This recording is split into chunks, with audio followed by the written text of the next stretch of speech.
Hello students. तो आज हम सॉल्व करने वाले हैं क्वाड्रेटिक इक्वेशंस के क्वेश्चन नंबर 11 से लेके 20 तक। The smallest positive integer p for which this expression is negative for at least one real x।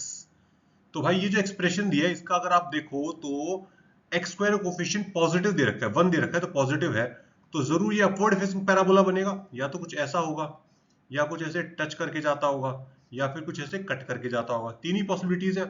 और इन दोनों केसेस में अगर आप देखो, ऊपर वाले दोनों केसेस में किसी भी केस में आपको एक भी नेगेटिव वैल्यू मिल ही नहीं रही है। ठीक है, क्या आपको नेगेटिव आउटपुट मिल रहा है या नहीं मिल रहा है? तो इसका मतलब कब मिल पाएगा? जब इसका डिस्क्रिमिनेंट क्या होगा, जीरो से बड़ा होगा। डिस्क्रिमिनेंट जीरो से बड़ा कर दे तो 4p square minus 4 times of 3p plus 4 greater then 0। Correct. तो 4 का डिवाइड लग जाएगा, p square minus 3p minus 4 greater then 0, p square minus 4p plus p minus 4 greater then 0। तो इसको फैक्टर कर देते हैं, तो ये आ गया p minus 4 p plus 1 greater then 0। That means p की वैल्यू क्या आ गई, माइनस इनफाइनाइट से माइनस 1 यूनियन 4 से इनफाइनाइट। अब क्वेश्चन की डिमांड क्या है कि smallest positive integer p, smallest positive integer चाहिए। तो देखो 4 तो इंक्लूडेड है ही नहीं, तो जस्ट अगला इंटीजर क्या है, स्मॉल 5 है। तो इसका मतलब ऑप्शन सी सही हो जाएगा। For x belongs to R, the expression can take all real values if C belongs to। तो बेसिकली ये चाहता है कि ऐसी C की वैल्यू क्या हो जिसके लिए आपकी रेंज क्या हो जाए, R हो जाए। तो भाई क्वाड्रेटिक ओपन क्वाड्रेटिक वाला फॉर्मूला लगेगा, है ना। तो उसके लिए क्या लेते हैं, y इक्वल टू पहले x square plus 2x plus c upon x square plus 4x plus 3c मान ले भाई। ठीक है, तो क्रॉस मल्टीप्लाई करें तो एक्स स्क्वायर का कोफिशिएंट कितना बनेगा, y माइनस 1 प्लस x का कोफिशिएंट बनेगा 4y minus 2 plus 3cy minus c equal to 0। और इसकी रेंज के लिए अपन क्या करते थे, d greater than equal to 0। Correct. तो d greater than equal to 0 करूंगा तो मुझे मिलेगा 4y माइनस 2 का whole square minus 4 times of y minus 1 3cy minus c greater than equal to 0। तो यहां से अंदर से 2 कॉमन निकालोगे तो 4 बन के बाहर आएगा, और ये 4 भी कॉमन निकल के 0 में चला जाएगा सामने। तो यहाँ कितना बचेगा अपने पास, 2y माइनस 1 का whole square minus y minus 1 3cy minus c greater than equal to 0। Open करते हैं इसको, तो ये आ जाएगा 4y square plus 1 minus 4y, और यहाँ आ जाएगा minus 3cy square plus cy plus 3cy, और ये आ जाएगा minus c greater than equal to 0। यानी कि ये हो जाएगा आपका वाई स्क्वायर का कोफिशिएंट बन जाएगा 4 माइनस 3c। ठीक है, और y का कोफिशिएंट बन जाएगा 4c माइनस 4, और यहाँ आ जाएगा minus c minus 1 greater than equal to 0। Correct है। अच्छा, बहुत बढ़िया। तो अब अपने को क्या करना है, अब अपने को ये चाहते हैं कि ये इक्वेशन क्या हो, ग्रेटर देन इक्वल टू 0 हो। तो इसका मतलब इसका डिस्क्रिमिनेंट क्या होना चाहिए, लेस देन इक्वल टू 0 होना चाहिए। सही बात है। तो discriminant less than equal to 0 करो, 4c माइनस 4 का whole square minus 4 times of 4 minus 3c into c minus 1, और यहाँ प्लस आ जाएगा क्योंकि ये नेगेटिव साइन है ना, और ये लेस देन इक्वल टू 0 कर देंगे अपन। तो यहाँ से 4 कॉमन निकलेगा एक। ठीक है, तो 16 बन के बाहर आएगा, और ये 4 ये रहा, तो यहाँ बचेगा 4 इंटू सी माइनस 1 का whole square plus 4 minus 3c into c minus 1 less than equal to 0। Open करते हैं तो ये आ जाएगा c square plus 1 minus 2c plus 4c minus 4 minus 3c square plus 3c less than equal to 0। और ये कितना हो जाएगा अपने पास, 4c square plus 4 minus 8c plus 4c minus 4 minus 3c square plus 3c less than equal to 0। काफी कुछ कटता हुआ नजर आ रहा है मुझको, जैसे कि ये 4 कट जाएगा, और क्या कटेगा, ये और ये मिला के मुझे दे देंगे c स्क्वायर, और ये दोनों मिला के माइनस 4c, और ये प्लस 3c है ना, तो minus c less than equal to 0। यानी कि c into c minus 1 less than equal to 0। तो यहां से c कितना आ गया आपका, 0 से 1। बट अभी आंसर आया नहीं है, मेरे को c इक्वल टू 0 और 1 पे अलग से चेक करना पड़ेगा, फिर एक बार श्योरिटी होगी अपनी। तो भाई c इक्वल टू 0 पे अलग से चेक करते हैं। तो c की वैल्यू जब 0 लूंगा तो मेरे पास y इक्वल टू कितना बनेगा, x square plus 2x upon x square plus 4x। तो ये कितना हो जाएगा, x plus 2 upon x plus 4। ठीक है, और इसको और अच्छे से लिखूं अगर तो मैं इसको लिख सकता हूँ 1 माइनस 2 अपॉन एक्स प्लस 4 लिख सकता हूँ। और ये आप कभी भी 1 नहीं बना सकते इसको, पक्की बात है, कभी भी 1 नहीं बनेगा ये। सिमिलरली अगर मैं c की वैल्यू 1 ले लूं तो y इक्वल टू कितना आएगा मेरे पास, x square plus 2x plus 1 upon x square plus 4x plus 3। यानी कि ये कितना बन जाएगा अपने पास x प्लस 1 का होल स्क्वायर, और नीचे कितना आ जाएगा, x square plus 3x plus x plus 3। तो ये हो जाएगा x प्लस 1, ठीक है, और नीचे x प्लस 3। और आप इसको भी कभी भी 1 नहीं बना सकते। तो इसका मतलब 0 और 1 को मैं इंक्लूड कर ही नहीं सकता, c इक्वल टू 0 और c इक्वल टू 1 नहीं ले सकता। क्यों नहीं ले सकता, क्योंकि भाई कभी भी अगर c की वैल्यू 0 ले ली तो मेरी रेंज के अंदर 1 आएगा ही नहीं। बट मैं तो ये चाहता हूं ना कि मेरी रेंज कितनी हो, रियल नंबर हो, ऑल रियल नंबर्स। तो इसलिए मुझे इन दोनों वैल्यूज को हटाना पड़ेगा। दैट मीन्स इसका ऑप्शन सी सही हो जाएगा। If 2 lies between the roots of this equation, then the value of this quantity is। तो भाई कुछ तो विचित्र सा सवाल पूछ लिया है। तो 2 इसके रूट्स के बीच में लाई करता है, मतलब कि जैसे कि भाई ये अपवर्ड फेसिंग पैराबोला रहेगा कुछ इस प्रकार का, और इसका एक रूट अल्फा मान लो, एक रूट बीटा मान लो, और यहाँ कहीं पे 2 है।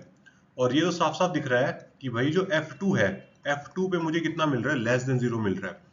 तो यानी कि 4 minus 2m plus 2 less than 0, यानी कि कितना हो जाएगा, ये हो जाएगा आपका 2m ग्रेटर देन 6। यानी कि m की वैल्यू कितनी आ गई मेरे पास, 3 से बड़ी आ गई। ठीक है, देखते हैं इस इंफॉर्मेशन को कैसे यूज करेंगे अपन। फिलहाल के लिए मैं इसमें आ जाता हूँ। ठीक है, तो ये जो इन्होंने दिया है इसमें 3 mod x upon 9 plus mod x का स्क्वायर लिख सकता हूँ मैं, करेक्ट बात है। और इसमें mod x का डिवाइड लगा देते हैं, तो 3 upon 9 upon mod x plus mod x बन जाएगा यहाँ पे। और डिनोमिनेटर पे फोकस करो एक बार, ठीक है, 9 upon mod x plus mod x। ये क्वांटिटी हमेशा किससे बड़ी होगी भाई, ये आपकी बड़ी होगी हमेशा am greater than equal to gm, जानते हैं ना अपन, am gm इनइक्वालिटी का इस्तेमाल करूंगा यहाँ पे मैं। तो ये हमेशा बड़ी होगी आपकी 6 से बड़ी होगी। कैसे, 2 into under root 9 into mod x upon mod x, यानी कि ये 6 से बड़ी होगी हमेशा। तो इसका जो रेसिप्रोकल होगा, इसका जो रेसिप्रोकल होगा वो हमेशा 6 से 1/6 से छोटा होगा, रिवर्स भी हो जाएगी इनइक्वालिटी, है ना। और इधर एक 3 लगा देते हैं, इधर एक 3 लगा देते हैं, तो ये कितना बन जाएगा 1/2। और अब हमें m चाहिए ना पावर में, लो भाई m पावर लगा दो, यहाँ भी पावर m कर दो, ठीक है, ये लो भी पावर m कर दिया। तो ये कितना आ गया 1/2 की पावर m, और m तो 3 से बड़ा है। अगर m 3 से बड़ा है तो 1/2 की पावर m हमेशा 1 से छोटा रहेगा कि नहीं रहेगा। m की वैल्यू कुछ भी डालो 3 से बड़ी, 4 5 6 7 8, हमेशा 1 से छोटा रहेगा, है ना। तो 1 से छोटा रहेगा, और ऐसी क्वांटिटी जो कि 1 से छोटी है उसका ग्रेटेस्ट इंटीजर फंक्शन वैल्यू देखोगे तो वो कितना बन जाएगा आपका, 0 बन जाएगा। तो मतलब ऑप्शन ए सही है। Number of integral roots of this equation. तो एक भारी भरकम इक्वेशन दे रखी है, ठीक है। तो इसमें ना थोड़ा सा गेस वर्क लगाने की कोशिश करते हैं। जैसे कि भाई f0 पे वैल्यू कितनी आ रही है, इसकी f0 पे वैल्यू आ रही है 1155, ठीक है, 1155। और f1 पे वैल्यू कितनी आ रही है भाई, 1 माइनस 24 माइनस 18 प्लस 39 प्लस 1155। जो भी आएगा पर 0 से बड़ा ही आएगा, ये साफ साफ दिख रहा है। अगर मैं नेगेटिव ले लूं तो भी क्या आएगा, 1 प्लस 24 प्लस 18 प्लस 39 प्लस 1155, वापस से ग्रेटर देन 0 आ रहा है, करेक्ट बात है। तो देखने वाली बात यह है कि जब भी मैं नेगेटिव वैल्यू लूंगा, कुछ भी नेगेटिव वैल्यू लूंगा, तो हमेशा x की पावर 8 तो पॉजिटिव देगा, और ये सारे के सारे नेगेटिव हो जाएंगे तो वैसे पॉजिटिव बन जाएंगे। तो मतलब फॉर नेगेटिव fx हमेशा क्या होगा, ग्रेटर देन 0 होगा। ये बात सच है ना, कोई भी नेगेटिव वैल्यू ले लो, ठीक है। अब अगर मैं कोई भी पॉजिटिव वैल्यू लेता हूं तो x की पावर 8 हमेशा डोमिनेट करेगा, ठीक है। सोच के देखो भाई, जब तक डोमिनेट नहीं कर पाएगा तब तक 1155 संभाल लेगा, जब तक डोमिनेट नहीं करेगा तब तक 1155 संभाल लेगा। और जिस दिन 115 को लगेगा कि भाई हमसे नहीं हो पा रहा, तो x की पावर 8 मतलब बहुत बड़ी होने लग जाएगी, है ना, x की पावर 8 बड़ी होने लग जाएगी, तो वो संभाल लेगा, तो ये भी हमेशा 0 से बड़ा रहेगा। तो मतलब कभी भी ये x एक्सिस को काटेगा ही नहीं भाई, तो इसका मतलब ऑप्शन ए सही हो जाएगा, ऐसा कोई इंटीग्रल वैल्यू एग्जिस्ट ही नहीं करेगी। If the value of m की पावर 4 प्लस 1 अपॉन m की पावर 4 इक्वल टू 119 है, तो इसकी वैल्यू पूछ रहा है अपन से, तो क्या जुगाड़ लगाएं भाई, m cube minus 1 upon m cube, a cube minus b cube का फॉर्मूला क्या होता है, m माइनस 1 अपॉन m, ठीक है, m square plus 1 upon m square plus 1, ये रहता है फॉर्मूला अपना, ठीक है। तो इसके अंदर किसी तरीके से अगर मैं m माइनस 1 अपॉन m और m square plus 1 upon m square का जुगाड़ कर लूं तो मेरा काम हो जाएगा। तो जो मुझे दिया है m की पावर 4 प्लस 1 अपॉन m की पावर 4, इसमें प्लस 2 माइनस 2 कर देते हैं अपनी तरफ से, ठीक है। तो ये कितना बन जाएगा, m square plus 1 upon m square का whole square equal to 1 to 1, यानी कि m square plus 1 upon m square equal to plus minus 11 हो जाएगा, पर लेफ्ट साइड तो ऑलवेज पॉजिटिव है, तो इसका मतलब माइनस नेगेटिव 11 को तो मुझे रिजेक्ट करना पड़ेगा, तो मतलब m square plus 1 upon m square की वैल्यू कितनी होगी, 11 होगी। अब इसी में फर्दर मैं क्या कर रहा हूँ, प्लस माइनस 2 कर रहा हूँ फिर से, क्योंकि मुझे m माइनस 1 अपॉन m की वैल्यू का भी जुगाड़ करना है, ठीक है। और इस बार मैं नेगेटिव वाला अंदर लेके जाऊंगा, m माइनस 1 अपॉन m का whole square will be equal to 9, तो यहां से m माइनस 1 अपॉन m कितना आ जाएगा अपने पास, प्लस माइनस 3, करेक्ट है। अच्छा, तो वैल्यू डालें, आ जाओ, तो कितना आएगा भाई, इसमें वैल्यू भरो, तो m cube minus 1 upon m cube कितना हो जाएगा, प्लस माइनस 3 इंटू 11 प्लस 1, यानी कि प्लस माइनस 3 इंटू 12, और क्योंकि ये मॉड लगवाना चाहता है, मॉड लगा देते हैं भाई, तो प्लस माइनस 3 से कोई फर्क ही नहीं पड़ेगा, तो इसका मतलब इसका आंसर कितना हो जाएगा, 36 हो जाएगा, तो मतलब option D. If this equation and this equation have a common root, then their other roots are the roots of the quadratic equation. तो भाई एक इक्वेशन दे दिया है ax square plus 2bx plus c equal to 0, इसका एक root में काम करता हूँ अल्फा मान लेता हूँ, एक रूट इसका बीटा मान लेता हूँ, ठीक है। दूसरी इक्वेशन क्या दी है, ax square plus 2cx plus b equal to 0, इसका एक रूट में अल्फा मान लेता हूँ, इसका गामा मान लेता हूँ, क्योंकि दोनों के पास कॉमन रूट है, ऐसा बोला हुआ है क्वेश्चन में। तो अगर इनका मैं डिफरेंस लूं तो मुझे दिख रहा है ए एक्स स्क्वायर और ए एक्स स्क्वायर कट जाएगा, तो ये कितना बचेगा मेरे पास, 2x b minus c minus ये आ जाएगा अपने पास plus c minus b equal to 0।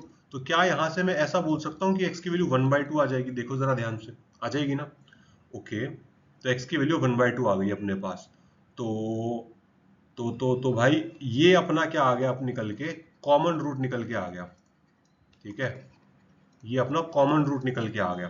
But मेरा इंटरेस्ट तो अनकॉमन रूट में है, जो नॉन कॉमन रूट है उसमें इंटरेस्ट है मेरा। तो भाई अगर मैं प्रोडक्ट ऑफ रूट की बात करूं तो 1/2 इंटू बीटा इक्वल टू कितना आएगा, फर्स्ट इक्वेशन के हिसाब से बात कर रहा हूं, ठीक है, तो वो आएगा आपका c बाय ए, यानी कि बीटा इक्वल टू कितना हो जाएगा, 2c बाय ए, करेक्ट। और गामा मतलब gamma by 2 will be equal to कितना आ जाएगा, ये b बाय ए, यानी कि गामा इक्वल टू कितना हो जाएगा, 2b बाय ए, ठीक है। अच्छा, तो भाई क्या किया जाए, हाँ रूट गामा और बीटा की वैल्यू आ गई है, तो हमें ये देखना है बस कौन सी इक्वेशन बन रही है। तो x square plus minus 2c by a plus 2b by a sum of roots, ठीक है, और फिर यहां आ जाएगा product of root 2c by a into 2b by a equal to 0। तो ए स्क्वायर मल्टीप्लाई कर दो पूरी इक्वेशन में, कितना आएगा, ए स्क्वायर एक्स स्क्वायर माइनस ए 2a b प्लस सी एक्स, और ये आ जाएगा आपका 4bc इक्वल टू 0। अब समस्या पता है क्या हो रही है यहाँ पे, कि ऑप्शन को देखो कहीं पे भी आपको b और c का टर्म दिखेगा ही नहीं, b प्लस c का टर्म है ही नहीं, तो मतलब जुगाड़ लगाना पड़ेगा कुछ, b प्लस c के टर्म को गायब करना पड़ेगा। तो एक काम करते हैं, तो x इक्वल टू जो 1/2 निकाला था ना, वो ओरिजिनल इक्वेशन में डालते हैं, तो मुझे मिलेगा a बाय 4, ठीक है, plus b plus c equal to 0। तो b प्लस सी की वैल्यू कितनी आ जाएगी यहाँ से, माइनस a बाय 4, और ये जब वैल्यू मैं इस इक्वेशन में डालूंगा तो ये कितना हो जाएगा a square x square minus plus a square by 2x plus 4bc। बस इसको अब मिला के देख लेना भाई कौन सा ऑप्शन आ रहा है और कमेंट करके भाई तुम ही लोग बताना, अपन चले आगे। If cos alpha, cos beta, cos gamma are the roots of this equation, alpha, beta, gamma 0 से पाई में है, then the radius of the circle whose center is this, and वो इस पॉइंट से क्या कर रहा है, पास कर रहा है। तो पहले इक्वेशन को देखो क्या दी है, 9x cube minus 9x square minus x plus 1 equal to 0। तो देखो यहाँ से मैं 9x स्क्वायर कॉमन निकाल सकता हूँ, तो कितना बचेगा x माइनस 1, और यहाँ से माइनस 1 कॉमन निकाल लेते हैं, तो ये x माइनस 1 इक्वल टू 0। तो ये कुछ इस प्रकार से बन जाएगा 9x square minus 1 x minus 1 equal to 0। तो x की वैल्यू क्या क्या आ गई, एक तो आ गई प्लस माइनस 1/3 और एक 1 आ जाएगी, करेक्ट बात है। अच्छा, तो इसका मतलब cos अल्फा की वैल्यू कितनी आ गई, 1 आ गई, cos बीटा की वैल्यू कितनी आ गई, 1/3 आ गई, और cos गामा की वैल्यू कितनी आ गई, माइनस 1/3 आ गई। तो यहां से अगर मैं cos alpha plus cos beta plus cos gamma की वैल्यू की बात करूं, वो तो 1 आ रही है, साफ साफ दिख रहा है, बट मुझे alpha plus beta plus gamma की वैल्यू भी चाहिए। तो सबसे पहली बात तो भाई अल्फा इक्वल टू जब 0 होगा तभी तो 1 बनेगा, करेक्ट बात है। अब बीटा प्लस गामा का जुगाड़ कैसे करें, बीटा और गामा का, तो एक बात देखो, क्या मैं यहां से ऐसा लिख सकता हूं कि 1/3 equal to minus cos gamma, यानी कि cos of pi minus gamma लिख सकता हूं इसको मैं, है ना। और इसको कंपेयर करूंगा तो मेरे को कितना मिलेगा, cos of pi minus gamma equal to cos of beta, okay. और 0 से पाई के अंदर है अपन तो, ठीक है।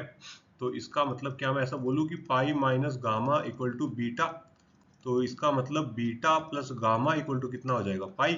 तो यहां से alpha plus beta plus gamma की वैल्यू कितनी आ जाएगी आपके पास, पाई आ जाएगी। तो मतलब इसका सेंटर कितना आ गया, पाई कॉमा 1 आ गया, ये क्या आ गया आपके पास, सेंटर। अभी मेरे को एक और चीज दी है कि सर्कल के ऊपर एक पॉइंट दे रखा है, उसका और जुगाड़ करना है मुझे। तो इसको देखो जरा, कितना दे रखा है, 2 sine inverse pi, tan pi by 4 मतलब 1, करेक्ट। और साइन इनवर्स 1 मतलब पाई बाय 2, मतलब ये कितना आ गया, पाई कॉमा 4। तो मतलब अगर मैं सेंटर और इस पॉइंट के बीच की दूरी निकाल दूंगा तो मेरे रेडियस का काम हो जाएगा। तो रेडियस कितना हो जाएगा इन दोनों के बीच की दूरी, तो under root pi minus pi का स्क्वायर प्लस 4 माइनस 1 का होल स्क्वायर, ठीक है, जो कि कितना 3 ही आ जाएगा, मतलब ऑप्शन बी सही है। For real values of x the value of this expression कितना होगा। तो भाई ये एक्सप्रेशन क्वाड्रेटिक ओपन क्वाड्रेटिक दे दिया फिर से, तो एक काम करो, y equal to 11x square minus 12x minus 6 upon x square plus 4x plus 2 ले लो, और यहाँ पे अपने पास कितना बन जाएगा, क्रॉस मल्टीप्लाई करते हैं, एक्स स्क्वायर वाई माइनस 11, ठीक है, plus x into 4y plus 12 और plus 2y plus 6 equal to 0, और इसकी रेंज निकालनी ना, तो d greater than equal to 0 कर दो। तो आई थिंक यहाँ से मेरे को ये वाला काम आपके ऊपर ही छोड़ देना चाहिए, ठीक है। चलो भाई आगे चलते हैं अपन तो। ओके, तो x निकालना है जिससे कि ये इनइक्वालिटी ट्रू हो। तो बड़ा सिंपल सा क्वेश्चन है, ठीक है। x plus 3 upon x square minus x minus 2 minus 1 upon x minus 4 greater than equal to 0, cross multiply कर दे। तो x plus 3 into x minus 4 minus x square minus x minus 2 upon x square minus x minus 2 x minus 4 greater than equal to 0, correct है। तो simple question है बिल्कुल, open कर देते हैं ऊपर, एक्स स्क्वायर माइनस 4x, ये कितना बन जाएगा 3 माइनस एक्स 3 4 12, ठीक है, और minus x square plus x plus 2, और नीचे कितना आएगा फैक्टर करने से, x माइनस 1 आ जाएगा एक तो, ठीक है, और कितना आएगा इसका फैक्टर को चेक कर लेते हैं भाई गलती ना हो जाए। तो ये x square minus 2x plus x minus 2 है ना, तो एक तो x माइनस 2 आ जाएगा, एक x प्लस 1 आ जाएगा, और x minus 4 greater than equal to 0। देखो ये टर्म ये टर्म ये टर्म ये टर्म कट गए, तो ऊपर माइनस 10 बच रहा है, और माइनस 10 बच रहा है तो ग्रेटर देन इक्वल टू 0 चाहिए, तो मल्टीप्लाई कर दो सामने, तो इनइक्वालिटी रिवर्स हो जाएगी। तो 1 upon x minus 2 x plus 1 x minus 4 less than equal to 0। तो बड़ा सिंपल सा है, क्या आएगा भाई, -1 2 और 4 प्लस माइनस और x बिलोंग्स टू कितना हो जाएगा माइनस इनफाइनाइट से -1 यूनियन 2 से 4। अब सोचने वाली बात ये है कि भाई 2 और 4 माइनस में इंक्लूड क्यों नहीं कर रहा, क्योंकि भाई इनको जीरो बनाना ही नहीं है, डिनोमिनेटर थोड़ी जीरो बनाते हैं। तो बस देख लो कौन सा ऑप्शन बन रहा है, देख लेना, चलते हैं आगे। If x equal to 4 plus 3i then the value of this cubic polynomial। तो भाई देखो सीधा डाल के तो नहीं निकालूंगा, ये तो पक्की बात है, तो कुछ और जुगाड़ लगाऊंगा। तो मैं x minus 4 equal to 3i लिख रहा हूँ, ठीक है। स्क्वायरिंग करें तो कितना आएगा x square plus 16 minus 8x equal to -9 आ जाएगा ये, ठीक है।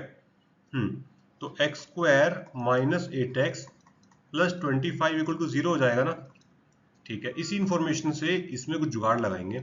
तो देखो मैं x कॉमन निकाल रहा हूं, तो कितना बनेगा x square minus 4x minus 7 plus 12 को नहीं छेड़ा मैंने, और इसके अंदर ब्रैकेट के अंदर ना ये वाला टर्म बनाने की कोशिश करो। तो x स्क्वायर 8x है ना, तो माइनस 8x और यहाँ पे प्लस 4x और प्लस 25 चाहिए, तो यहाँ प्लस 25 और यहाँ पे माइनस 32 काम हो जाएगा ना इससे, माइनस 32 से हो जाएगा। तो देखो ये वाला टर्म तो जीरो ही हो जाएगा यहां से, है ना। तो मेरे पास कितना बचेगा x times of 4x minus 32 plus 12। तो x कॉमन निकाल लूं, तो नहीं 4 कॉमन निकाल लेते हैं, तो 4x into x minus 4 plus 12 आ रहा है ये। तो यहां से क्या करें अपन, एक्स स्क्वायर को अंदर मल्टीप्लाई कर दे क्या, कर ही देते हैं। अच्छा यहाँ पे अरे गड़बड़ कर दी ना, तो x को अंदर मल्टीप्लाई कर देते हैं और 4 को पूरे में से कॉमन निकाल लेता हूं, तो x स्क्वायर, ठीक है, और यहां कितना आ जाएगा 8x, ठीक है, प्लस 12। अब सही लग रहा है। तो यहां से देखो जरा इस इक्वेशन से x square minus 8x equal to -9 minus 16 यानी कि -25 हो जाएगा। तो ये कितना आ जाएगा -25 प्लस 12 यानी कि -100 प्लस 12 यानी कि -88 इसका करेक्ट आंसर हो जाएगा, यानी कि ऑप्शन ए सही हो जाएगा। तो आज के लिए भाई इतना ही, फिर अगली वीडियो में मिलेंगे अगले 10 सवालों के साथ। तब तक के लिए टाटा बाय बाय।